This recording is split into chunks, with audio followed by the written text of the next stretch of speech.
Okay, quick update. This right here did not work. I found that out basically. I was like, I'm out of the cubes, don't I? And so I did math, checked out, and realized that I did math wrong calculating this area here. Oh, that's not. Anyway, so I had to work on a new design.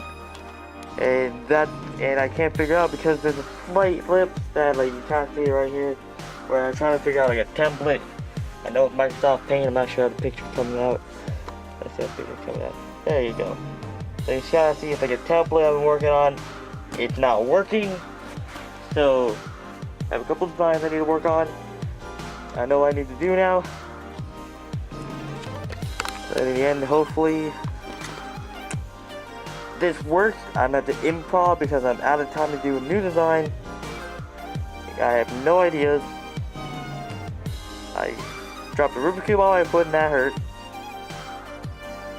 So basically, let's hope it works.